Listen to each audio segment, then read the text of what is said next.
Hello बच्चों, तो given question में हमें ये कहा गया है कि the electronic configuration of the four elements are given below, which element does not belong to the same family as others. यानी कि हमें चार डिफरेंट केमिकल एलिमेंट्स की ना इलेक्ट्रॉनिक कॉन्फ़िगरेशन गिवन है और हमें ये बताना है कि इन चारों में से ऐसा कौन सा एलिमेंट होगा जो एक सेम फैमिली में बिलोंग नहीं करेगा, यानी कि ऑड वन आउट होएगा। तो सबसे पहले तो हम बात करते हैं इस क्वेश्चन में की कॉन्सेप्ट के बारे में, और इस क्वेश्चन में हमारा की कॉन्सेप्ट हो जाएगा इलेक्ट्रॉनिक कॉन्फ़िगरेशन। ठीक है, अब इलेक्ट्रॉनिक कॉन्फ़िगरेशन क्या होता है, सबसे पहले तो हम वो देखते हैं। सपोज इलेक्ट्रॉनिक कॉन्फ़िगरेशन का मतलब होता है कि इलेक्ट्रॉन्स को सिस्टमैटिक वे में प्लेस करना एटॉमिक ऑर्बिटल्स में। कोई भी एटम है उसके पास अपने अपने एटॉमिक ऑर्बिटल्स होते हैं, तो एक सिस्टमैटिक वे में जब हम अरेंज करेंगे ना उन इलेक्ट्रॉन्स को उस ऑर्बिटल्स में, उनको कहते हैं सिस्टमैटिक वे को इलेक्ट्रॉनिक कॉन्फ़िगरेशन। ठीक है, अब ये सब चार एलिमेंट्स की ना, हमें चार डिफरेंट एलिमेंट्स की इलेक्ट्रॉनिक कॉन्फ़िगरेशन गिवन है, उसके अकॉर्डिंग हम देखेंगे कि ये कौन से ग्रुप में प्रेजेंट है और साथ ही साथ कौन सा वाला ऑड वन आउट है।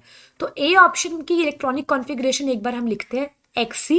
एक्सी होता है जीनन, फिर है 4f14 sorry 4f14 5d10 then है 6s2, इस तरीके से। तो अभी इलेक्ट्रॉनिक कॉन्फ़िगरेशन हमें गिवन है, हम टोटल नंबर ऑफ देख लेंगे। जीनन में कितने इलेक्ट्रॉन्स होते हैं 54, यहाँ पे है 14, यहाँ पे 10 और टी। हम टोटल देख लेंगे इलेक्ट्रॉन्स कितने, उसी के अकॉर्डिंग हमें एटॉमिक नंबर पता चल पाएगा। 54 प्लस 14 प्लस 10 प्लस 2 होता है 80। हम सारे इलेक्ट्रॉन्स को टोटल करेंगे जिसके अकॉर्डिंग हमें किसी जो एटम या केमिकल एलिमेंट है उसका एटॉमिक नंबर पता चल जाएगा, और 80 होता है Hg का, मर्क्यूरी का। ठीक है, उसके बाद बी ऑप्शन हमें गिवन है क्रिप्टन, फिर गिवन है 4d10, फिर है 5s2। ठीक है, अब क्रिप्टन का क्या होता है, क्रिप्टन में ना 36 इलेक्ट्रॉन्स होते हैं, स्टेबल है ये ना, स्टेबल नोबल गैसेस होती है, इसको इस तरीके से ऐसे लिखते होते हैं। ठीक है, अब हमें टोटल नंबर ऑफ इलेक्ट्रॉन्स इधर भी देखने हैं जो कि हो जाएंगे 36 प्लस 10 प्लस 2 जो कि हो जाएगा 48, और 48 किसका होता है, कैडमियम का। कैडमियम को हम लिखते हैं Cd। उसके बाद सी ऑप्शन देखते हैं हम। सी ऑप्शन में हमें गिवन है Ne। Ne होता है नियॉन, जिसमें होते हैं 10 इलेक्ट्रॉन्स, फिर 3s2 फिर 3p2। अब 10 प्लस 2 क्या हो जाएगा 14, और 14 होता है सिलिकॉन।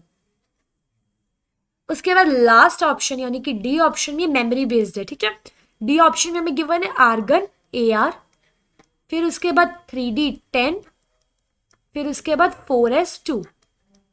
अब जब हम इसके इलेक्ट्रॉन्स को फिर से प्लस करेंगे ना, जो कि हो जाएगा हमारा 18।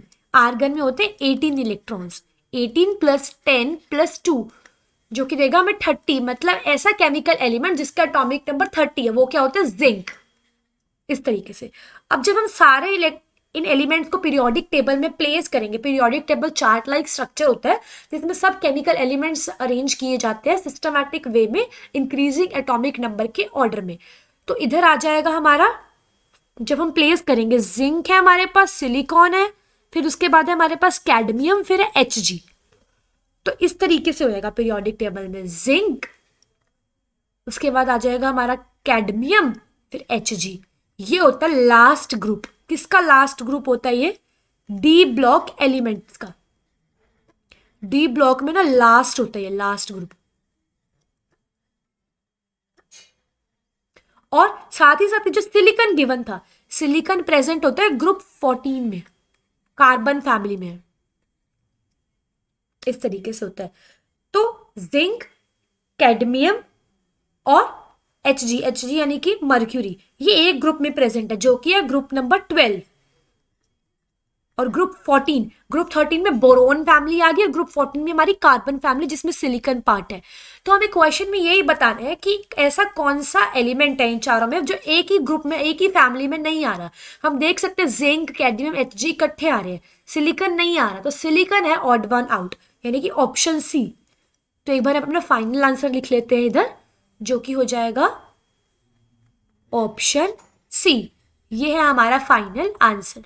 So now I hope you all understood this question. All the best.